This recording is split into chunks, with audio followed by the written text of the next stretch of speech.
कैसे हैं आप लोग? सभी लोग अच्छे ही होंगे। और जैसा कि हमने अपना रेशियो पढ़ रहा था, और रेशियो में मैंने आपको लगभग सारे कंसेप्ट यानी कि जो बेसिक कंसेप्ट होते हैं, मतलब जहां से हमें रेशियो स्टार्ट करना चाहिए, जिस तरह से आपको समझ में आए, वो सब मैंने आपको छोटे छोटे कंसेप्ट और नोट्स बता दिए हैं। अब हम आगे के और अच्छे अच्छे क्वेश्चन करेंगे रेशियो को, लेकिन उससे पहले हमें प्रोपोर्शन पढ़ना होगा। यानी कि रेशियो का मतलब होता था अनुपात और इसका मतलब होता है समानुपात। तो ये प्रोपोर्शन होता क्या है, मैं आपको ये समझाता हूं। जैसे कि मान लीजिए कि मैं बोलूं कि A अनुपात B, और ये होता है आपका समानुपात का साइन। जैसे अनुपात का ये होता है तो समानुपात का 2 और बढ़ जाते हैं, और ये आपका C अनुपात D है। तो इसका मतलब ये होता है कि जो रेशियो आपका A और B में है, वही रेशियो C और D में भी होना चाहिए।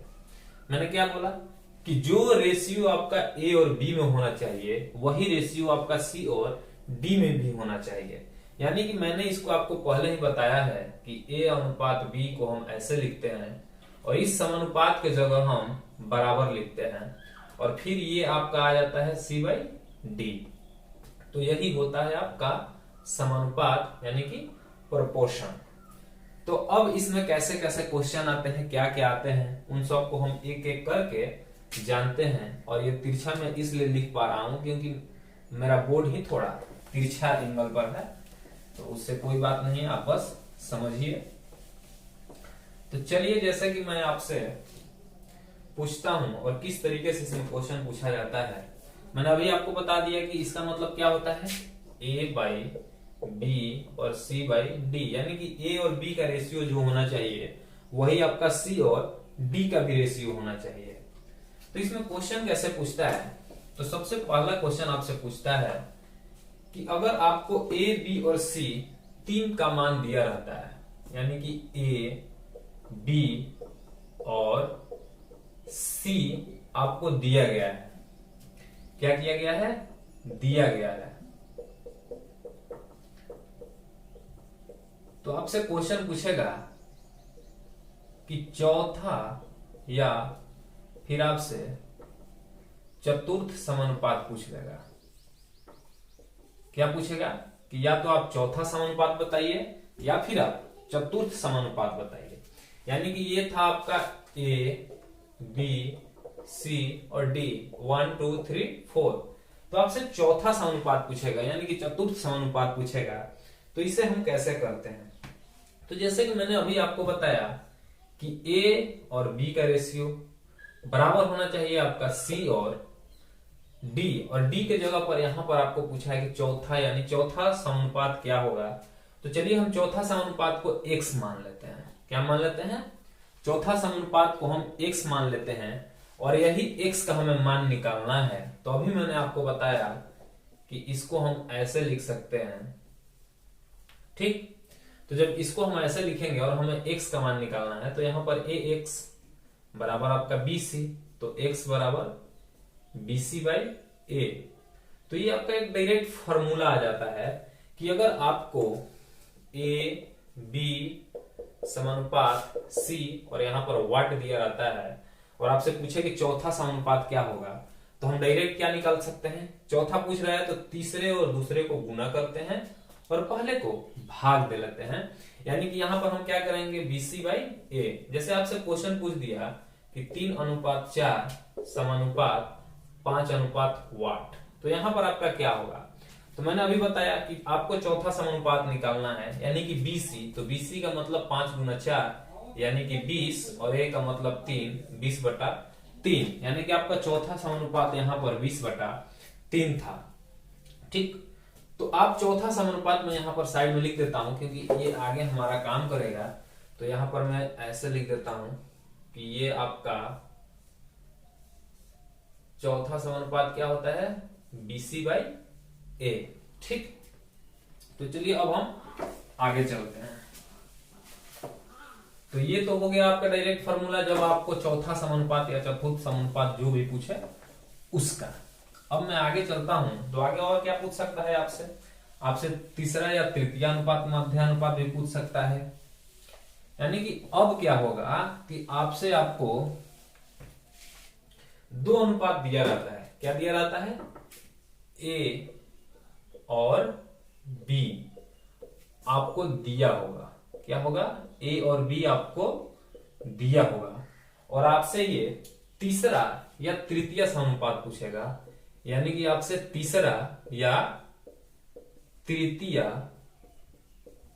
समानुपात पूछ सकता है। ठीक, तो सबसे पहले तो हम इसे बैठाने की सोचते हैं कि किस तरीके से हम इसे समानुपात में बैठा सकते हैं। क्योंकि आपसे ये तृतीय अनुपात पूछा है तो इसका मतलब इसे हम इस तरीके से बैठाते हैं, ए अनुपात बी समानुपात बी अनुपात सी। यहां पर आपको कंफ्यूजन होगा लेकिन आप इतना ज्यादा ध्यान मत दीजिए, बस आप समझिए कि ये होता है आपका तीसरा अनुपात लिखने का ढंग। यानी कि ए अनुपात बी अनुपात एक्स, सी नहीं, बी अनुपात एक्स। अब बहुत से लोग की कंफ्यूजन होगा कि ये तो आपका चौथा समानुपात पूछ रहा है, लेकिन नहीं, हम तृतीय समानुपात को भी ऐसे ही सजाते हैं। यानी कि ए अनुपात बी समानुपात बी अनुपात एक्स। और तीसरा और तृतीय समानुपात को कैसे सजाते हैं वो आप देखिए। जैसे कि अभी मैंने आपको बताया ए अनुपात बी समानुपात बी अनुपात एक्स और हमें तृतीय अनुपात निकालना है। तो हम क्या करेंगे? हमें दिख रहा है कि सबसे पहले तो इसे हम इस रूप में लाएंगे, फिर हम इसको करेंगे ए एक्स और ये होगा आपका बी स्क्वायर, फिर हमें एक्स करेंगे तो बी स्क्वायर बाई ए, और यही हुआ आपका तीसरा या तृतीय अनुपात। यानी कि आपको क्वेश्चन कैसे भी दे सकता है, 2 का मान देगा और आपको तृतीय अनुपात पूछेगा। तो अभी मैं आपको एग्जांपल नहीं दे रहा, जब हम क्वेश्चन पर चलेंगे तो आपको खुद समझ में आ जाएगा कि इसमें किस तरीके से आपसे क्वेश्चन पूछे जाते हैं। तो चलिए मैं यहां पर आपको लिख लेता हूं कि ये हो गया आपका तीसरा अनुपात, ये होता है आपका बी स्क्वायर बाई ए। ठीक, अब आपसे एक और बहुत अच्छे क्वेश्चन पूछता है और जो सबसे ज्यादा आपसे पूछा जाता है वो होता है मध्य अनुपात, यानी कि मध्य समानुपात, यानी कि मिडिल। क्या पूछा जाता है? मध्य समानुपात। तो चलिए, जैसे कि हम जानते हैं कि इसमें क्या दिया रहता है और क्या आपसे पूछा जाएगा, तो इसमें आपको दिया रहेगा, इसमें भी ए और बी ही दिया होगा। यानी कि इसमें आपको ए और बी दिया होगा और आपसे मध्य समानुपात पूछा जाएगा कि इसका मध्य समानुपात क्या होगा। तो सबसे पहले इसे हम सजाने की कोशिश करते हैं। तो इसको हम इस तरीके से सजाते हैं कि a का x के साथ रेशियो समानुपात और फिर x का आपका b के साथ, तो इसे हम मध्यानुपात के रूप में सजाते हैं। और अब आपको पता है कि यहां से क्या करना है, a बाई एक्स बराबर x बाई b। तो हम जानते हैं कि यहां से एक्स स्क्वायर क्रॉस मल्टीप्लीकेशन हो जाता है बराबर ए बी, और अगर हम x का निकालें तो रूट अंडर ए बी। यहां से अब आपको याद रखना होगा कि जो हमारा मध्य समानुपात होता है वो क्या होता है, रूट अंडर ए बी। यानी कहने का मतलब है कि जो हमारा मध्य समानुपात होता है वो आपका रूट अंडर ए बी होगा। और अगर इसी ए बी को हम इधर ला दे तो ये X square by A B हो जाएगा। तो आपको ये चीज याद रखना है, मध्यानुपात का मतलब रूट अंडर आपका ए बी होता है। अभी आपको कुछ ज्यादा समझ में नहीं आता होगा कि ये हो क्या रहा है, और जो लोग पढ़े होंगे वो समझ रहे होंगे, लेकिन हम खास करके उन बच्चों के लिए चलते हैं जो अभी तक कहीं भी कोचिंग वगैरह वगैरह नहीं किए हैं और बिल्कुल जीरो से पढ़ रहे हैं। तो मैंने आपको समझाया, सबसे पहले मैंने आपको समझाया कि समानुपात क्या होता है, उसके बाद हमने आपको डायरेक्ट फॉर्मूला बताया कि ये आपका फॉर्मूला है। और अगर मान लीजिए कि प्रथम अनुपात समानुपात पूछ दे तो आप अब आसानी से कर सकते हैं। अब जैसे कि आपसे क्वेश्चन कभी कभी इजी तरीके से पूछ देता है, जैसे मान लीजिए कि आपसे पूछता है कि ये आपका 3:4 है और ये समानुपात 6:, तो ये कितना होगा, आपसे ये चौथा समानुपात पूछा है। तो सबसे पहले तो हम चाहे तो इसे फार्मूला से भी बना सकते हैं। तो फार्मूला से कैसे बनाएंगे, BC बाई ए यानी कि 6 गुना 4/3 और 3 दूनी का ये कितना हो जाएगा आपका 6, तो 8, यानी कि ये आपका 8 हो गया। तो ये तो हुआ आपका डायरेक्ट फार्मूला से। अगर हम ऐसे भी बनाना चाहें कि ये हमें दिख रहा है 3/4 बराबर 6/वाट, यहां से 3 दूनी का 6 कटा लेंगे और वाट बराबर आपका 8 आ जाएगा। तो हम इसे डायरेक्ट भी कर सकते हैं, लेकिन आपको फॉर्मूला याद रखना होगा, क्योंकि हर जगह आपका ये मतलब कि पूरे बेसिक से बनाने में समय लगेगा। और फॉर्मूला हम चाहे तो डायरेक्ट कर सकते हैं, 6 चौका 24 को 3 से अगर भाग देंगे तो 8 आएगा। लेकिन इसका एक और बहुत अच्छा तरीका है कि मैंने आपको शुरू में ही बताया कि जो अनुपात 3 का 4 के साथ होना चाहिए वही अनुपात 6 का इसके साथ होना चाहिए। यानी कि यहां पर 3 है और यहां पर 4 है, यानी कि यहां भी आपका 3 और 4 होना चाहिए था। लेकिन यहां 3 के जगह क्या है आपका 6 है, यानी कि ये आपका 2 गुना है, तो ये भी आपका 2 गुना होगा, यानी यहां पर आपका 8 होगा। यानी कि कहने का मतलब है कि यहाँ पर 3 4 था और ये 3 के जगह आपका 6 दिया हुआ है, यानी कि 2 गुना, तो ये भी 4 के जगह 2 गुना होगा, यानी कि इसका आंसर आपका 8 होगा। तो आप जैसे चाहे ऐसे बना सकते हैं। ठीक, तो चलिए अब हम कुछ अपने क्वेश्चंस पर चलते हैं कि अब हमारा क्वेश्चन कैसे बनेगा।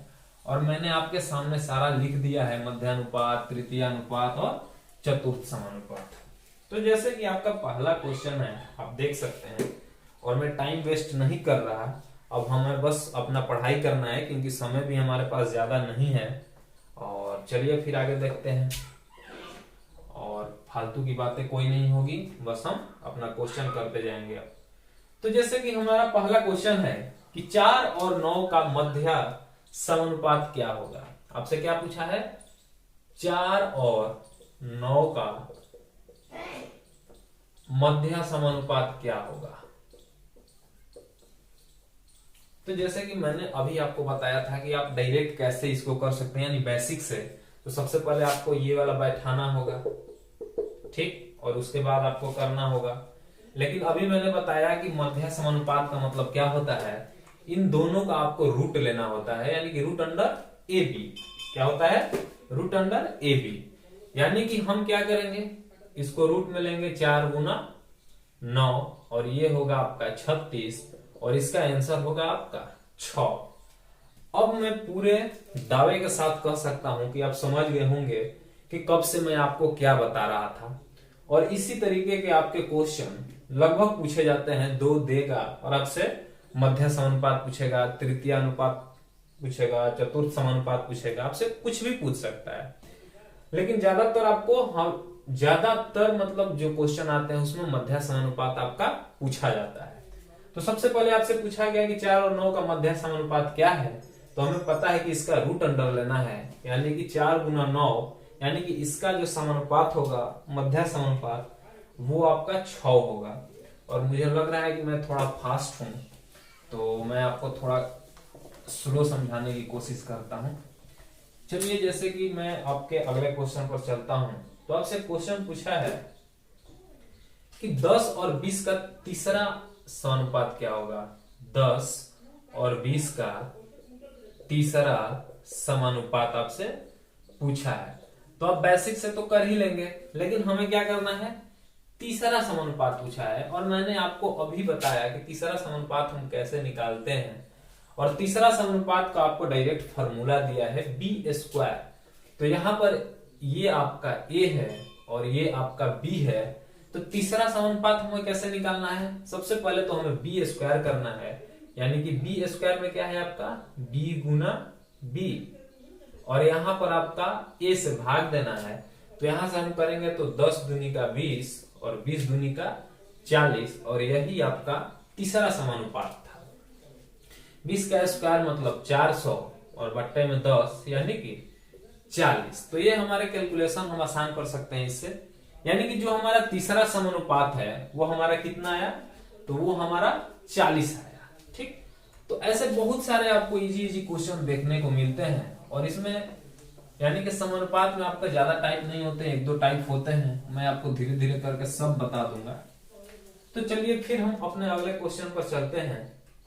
तो फिर आपसे एक और क्वेश्चन पूछा है कि 6 तथा 12 का तीसरा समानुपातिक क्या होगा। किस किस का पूछा है? 6 और 12 का तीसरा समानुपातिक। और अभी हमने पढ़ा कि तीसरा समानुपातिक का मतलब होता है बी स्क्वायर बाई ए, और यहां पर हमारा b कितना है? तो 12 है, यानी कि यहां पर आपका ये होगा 12 गुना 12 बट्टा में a यानी कि 6 दूनी का 12 यानी 12 दूनी का 24, और यही आपका तीसरा समानुपात था। तो अब उम्मीद करता हूं कि आप धीरे धीरे आप समझने की कोशिश कर रहे हैं और आपको पूरी तरह से समझ भी आ रहा है। ठीक, तो चलिए फिर हम अपने अगले क्वेश्चन पर चलते हैं। तो आपका अगला क्वेश्चन है कि x और y दो संख्याएं हैं जिनका मध्यानुपात 9 और तृतीय अनुपात 243 है, तो x और y का मान निकालना है। तो ऐसे क्वेश्चन को अगर आप बेसिक से करने जाएंगे तो आपको ज्यादा टाइम भी लगेगा और आपका कैलकुलेशन भी लगेगा। तो अगर ऐसे क्वेश्चन है कि जैसे आपसे पूछा है कि दो संख्याएं x और y जिनका आपको मध्यानुपात, आपसे क्या पूछा है? मध्यानुपात आपको दिया हुआ है 9 और तृतीय दिया है आपको 243। तो क्यों ना हम ऐसा करते हैं कि ऐसे क्वेश्चन को हम ऑप्शन के जरिए करते हैं। जैसे कि आपका ऑप्शन में दिया हुआ है ए में 3 और 9, बी में आपका दिया हुआ है 3 और 27, और सी में दिया हुआ है आपका 6 27, और डी में दिया हुआ है आपका 6 और 81। तो ऐसे क्वेश्चन को हम क्या करेंगे? क्योंकि हमें पता है कि मध्यानुपात 9 है, यानी कि जब आपका मध्यानुपात, यानी मध्यानुपात आपका क्या होता है? रूट अंडर ए बी, यानी कि इन दोनों संख्याओं को गुना करने पर हमें रूट अंडर ए बी यानी कि 9 होना चाहिए। यानी कि इसका मतलब कि ए और बी का जो गुना था वो आपका 81 होना चाहिए, यानी कि जो ए और बी का गुना है वो तो आपका 81 होना चाहिए, तभी तो इसका मध्यानुपात आपका 9 आएगा। तो कितने लोग ऐसे समझ गए इसे? और जो नहीं समझे वो भी समझने की कोशिश करें। जैसे कि आपको बोला है कि मध्यानुपात 9 होना चाहिए। अब मध्यानुपात 9 होना चाहिए, यानी कि रूट अंडर, तो आपका मध्यानुपात मतलब क्या होता है? रूट अंडर का ए बी, और ये जो रूट अंडर ए बी का मान दिया हुआ है वो आपका 9 दिया हुआ है, यानी कि जो अंडर रूट है, यानी कि ए बी का जो गुना होने पर आना चाहिए वो तो आपका 81 आना चाहिए, तभी तो ये 9 होगा ना मध्यानुपात। अब हमें ऐसे ऑप्शन मैच कराना है जिनका गुना 81 हो, यानी कि जब इसमें हम करेंगे तो 9 या 27, यानी कि ये तो आपका रूट अंडर 27 आएगा, और जब इसको करेंगे तो ये तो हो नहीं सकता। फिर भी में हमें दिख रहा है 3 गुना 87, यानी कि ये होता है 27 या 81, यानी कि इसका आपका 9 होगा। फिर हमें दिख रहा है 27 गुना 6, जो कि नहीं हो सकता, 81 गुना 6 वो भी नहीं हो सकता। यानी कि हमें एक ही से, यानी कि इस मध्यानुपात से ही हमें आंसर मिल गया, यानी कि आंसर आपका कौन था? 3 और 27, यानी कि x और y 3 और 27 है। अब मैं इसको अपोजिट क्वेश्चन करके आपको बताता हूं कि x और y दो संख्याएं हैं जिसमें पहला संख्या यानी कि a आपका 3 है, b आपका 27 है, तो उसका मध्य समानुपात क्या होगा? तो जब हम मध्य समानुपात निकालेंगे तो क्या करेंगे? रूट अंडर 3 गुना 27 यानी कि रूट अंडर 81 बराबर 9। तो यही तो मैं कब से समझा रहा था कि अगर आपका ये फाइनल आंसर 9 था, यानी कि मध्य समानुपात आपका 9 था, तो रूट अंडर में आपका कितना होना चाहिए था? तो रूट अंडर में आपका 81 होना चाहिए था। और जब हमने सारे संख्याओं को मैच कराया, यानी सारे ऑप्शन को, तो हमें दिखा कि सिर्फ बी ही एक ऐसा ऑप्शन था जिसे गुना करने पर आपका 81 आ रहा था, और 81 का रूट अंडर 9 होता है, यानी कि यही आपका आंसर था। अब मान लीजिए कि आपका ये ऑप्शन ऐसे 2-3 ऑप्शन मैच कर गए, तो आप क्या करेंगे? अब तो अब हमें तृतीय अनुपात देखना होगा, और तृतीय अनुपात का मतलब क्या होता है हमारा? बी स्क्वायर बाई ए, यानी कि अब हमें चेक करना था बी स्क्वायर बाई ए। तो जब यहां पर हम बी स्क्वायर बाई ए करें तो ये बी यानी कितना हो जाएगा आपका? 9 गुना 9 यानी कि 81, और ये आपका हो जाता 3 और ये होता आपका 27, यानी कि तृतीय अनुपात तो हमें 243 चाहिए था, लेकिन यहां पर आया आपका 27, यानी कि ये तो आपका गलत था। और फिर इस ऑप्शन को हम तृतीय समानुपात चेक करते हैं तो बी स्क्वायर, यानी कि यहां पर आपका 27 गुना 27 और बटा में 3 और 3 9 27 और 7 9 63 का 3 हाथ में लगा 6 और 9 दूनी 18 और 6 24, यानी कि इसका आपका 243 आया। यानी कि हम चाहें तो पहले ऑप्शन से भी मैच करा सकते हैं। और मान लीजिए कि आपको दो ऑप्शन मैच कर गए कि मध्यानुपात दोनों का गुना करने पर 81 आ रहा है, तो हम तृतीय अनुपात भी चेक कर सकते हैं। ठीक, तो आप ऐसे कीजिए या ऐसे कीजिए, ठीक, आपको दोनों तरीके से क्वेश्चन सेम आने वाले हैं। ठीक है, फिर चलिए अब हम फिर अपने अगले क्वेश्चन पर चलते हैं। अब उम्मीद करता हूं कि आप धीरे धीरे समझ रहे होंगे सब, और मैंने आपको लग रहा है कि मतलब 1 या 2 महीने से मैं आपको पूरे फ्रैक्शन पर ही काम करा रहा हूं, तो आपको फ्रैक्शन पूरा समझ आना चाहिए अब। तो चलिए फिर हम अपने अगले क्वेश्चन पर चलते हैं। तो आपसे अगला क्वेश्चन पूछा है कि दो संख्याएं का मध्यानुपात 16 और तृतीय अनुपात 1024 है। यानी कि सेम क्वेश्चन है आपसे कि मध्य आपका 16 दिया हुआ है और तृतीय समानुपात आपको 1024 दिया हुआ है। तो आपसे पूछा है कि वो दोनों संख्याएं बताएं, जिसमें आपका पहला ऑप्शन ए में था 4 और 32, बी में है आपका 4 64, सी में है आपका 8 और 64 और डी में है आपका 8 और 32। तो सेम क्वेश्चन था, यानी कि यहां पर अब आप थोड़ा ध्यान से समझिएगा। अगर आप पहला क्वेश्चन नहीं भी समझे हैं तो आप यहां समझने की कोशिश करिए। ठीक है, तो चलिए जैसे ये क्वेश्चन आप देखिए कि आपसे पूछा है कि मध्यानुपात 16 आना चाहिए। अब मध्यानुपात 16 आना चाहिए, इसका मतलब क्या था कि ये जो रूट अंडर का ए बी है ये आपका 16 होना चाहिए, तभी तो आपका मध्यानुपात आएगा। यानी कि 16 आना चाहिए, तो यानी कि ये जो रूट अंडर है यहां पर तो आपका 16 का स्क्वायर होना चाहिए। तो 16 का स्क्वायर होता है आपका 256 और ये रूट अंडर होना चाहिए 256 का, तभी तो यहां पर आपका मध्यानुपात 16 आएगा। तो अब आप समझ रहे होंगे कि यानी कि हमें ऐसी दो संख्याएं चाहिए जिनका गुना कितना हो, जिन्हें गुना करने पर ए बी 256 आना चाहिए, तभी हमारा जो मध्यानुपात है वो आपका 16 आएगा। ठीक, तो अब हमें ये देखना है कि किन दो संख्याओं का गुणनफल 256 आ रहा है। तो सबसे पहले हम 32 को 4 से करेंगे तो ये 30 चौके 120 ही होता है, ये तो आने वाला है नहीं। फिर हम 60 को अगर 64 से करते हैं तो 6 चौका 24 240 और 4 चौका 16 यानी कि 256, यानी कि हमें एक ऑप्शन मिल गया बी। और इसको अगर हम रूट अंडर ए बी करें, यानी कि ए के जगह पर आपका 4 है, बी के जगह आपका 64 है, और जब इसको गुना किए तो 6 चौका 24 और 16 256, तो इसका रूट अंडर आपका इसका जो आपका मध्यानुपात आएगा 16 आएगा। यानी कि हमारा पहला ऑप्शन तो एक मिल गया, लेकिन अभी भी दो ऑप्शन बाकी हैं, तो इनको भी हम देख लेते हैं। तो अगर 64 में हम 8 से गुना करेंगे तो ये तो ऐसे ही 256 का डबल आएगा, क्योंकि यहाँ 64 गुना 4 ही जब 256 आया, तो 64 गुना 8 तो और बड़ा आएगा। अब हम इनको गुणा करा कर देखते हैं डी को, यानी कि 8 और 32, यानी 8 दूनी 16 का 6 हाथ में लगा 1 और 8 तेरी 24 और 1 25 256, यानी कि अब यहां पर तो हमारा दो दो ऑप्शन मैच कर गए। यानी कि सबसे पहले तो हमारा बी भी ऑप्शन मैच कर गया, यानी कि ये आपका ए और सी तो बिल्कुल गलत है, लेकिन अभी भी हम दो ऑप्शन पर फंसे हैं, बी और डी पर। तो अब हमें क्या करना होगा, क्योंकि हमने मध्यानुपात यानी कि मध्य समानुपात तो हमने चेक कर लिया, अब हमें तीसरा समानुपात चेक करना होगा, और जिसका तीसरा समानुपात हमारा 1024 आया, यानी कि 1024 आएगा, वही आपका आंसर होगा। तो हम किसी को भी चेक कर लेते हैं, अगर एक नहीं होगा तो दूसरा होगा।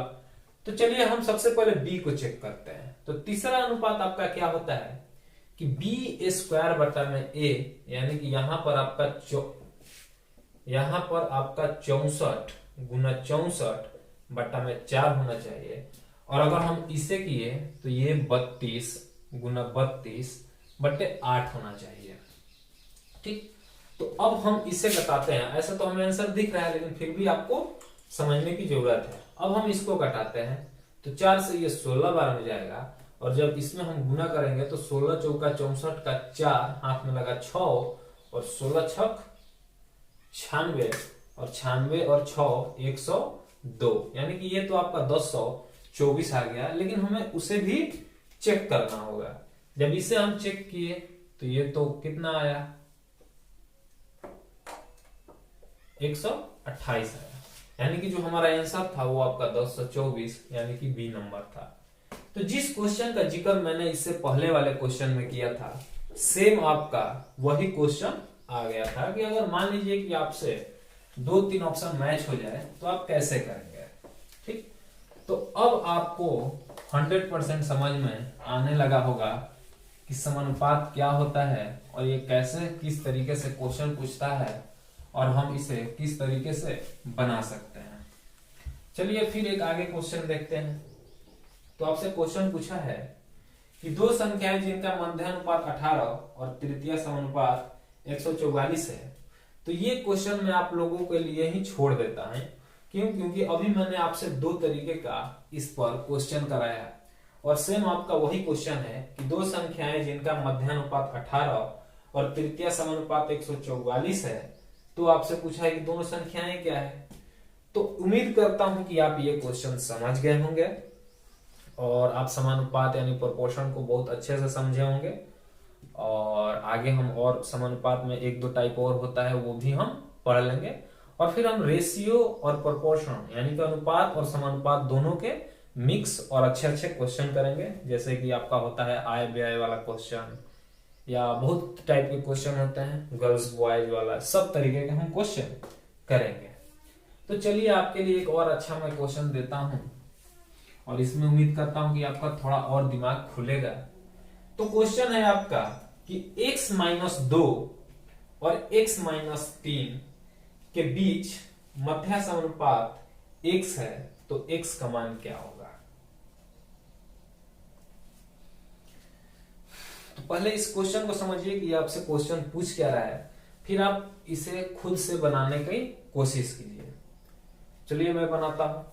तो क्वेश्चन था आपका कि x-2 और x-3 के बीच मध्यानुपात आपका x है, यानी कि मध्यानुपात क्या होता है। तो जब हम इसे करेंगे root under x-2 into x-3, इन दोनों का मध्यानुपात था जो x आ रहा था। ठीक, जैसे कि मान लीजिए कोई संख्या दिया हुआ था आपका ऐसे और इसका कुछ आता है, जैसे यहां पर आपका कितना आया था 16 आया था, तो यहां पर आपका 256 आना चाहिए था। ठीक, तो इस तरीके का क्वेश्चन यही चीज है, बस ये आपको यानी कि नंबर्स नहीं दिए हुए हैं, एक्स और वाई में दिया हुआ है। और फिर पूछा है आपसे कि एक्स का मान बताएं, यानी कि ये जो आपका था, यानी कि जो हमारा एक्स का मान आना चाहिए था वो रूट अंडर का x-2 गुना x-3 आना चाहिए था, तभी तो ये x का मध्यानुपात होगा, यानी कि मध्य समानुपात, मिडिल प्रोपोर्शन। तो इसे हमें अब आसानी से हम कर सकते हैं। मैंने अभी आपको बताया था कि ये जो रूट है वो हट के आपको जब बराबर के इधर आता है तो ये आपका स्क्वायर हो जाता है। क्या होता है? स्क्वायर होता है। तो अब इधर आपका बच गया x-2 इंटू x-3, और जब इसको हम करेंगे तो ये इसमें गुना करना होता है, तो ये होगा आपका x², ये तो सभी लोग जानते होंगे, x² minus 3x minus 2x plus 6। ठीक, अब यहां से करेंगे तो ये आपका हो जाएगा x² बराबर x² माइनस 5x प्लस 6, और ये बराबर की इधर है तो ये भी आएगा, तो ये हो जाएगा आपका माइनस, तो ये और ये तो खत्म हो गया। अब आपका बचा कितना माइनस 5x, और प्लस की जगह और बराबर करेंगे तो उधर जाएगा माइनस का आपका 6, तो ये माइनस से माइनस कैंसिल होगा और x का जो मान था वो आपका 6/5 होगा, और यही आपका आंसर था। तो बस समझने वाली हमारी बातें कहां थी, यहां पर। बाकी का ये सब आपका आपके ऊपर रह गया कि आप कितने कैलकुलेशन फास्ट करते हैं। आप चाहें तो यहां से भी डायरेक्ट आप निकाल सकते हैं कि हमारा जो x होगा वो 6/5 होगा। चलिए मैं आपको फिर यहाँ पर समझाने की कोशिश करता हूँ, क्योंकि मुझे लग रहा है कि अभी भी कुछ ऐसे लोग हैं जिन्हें ये समझ में नहीं आया होगा।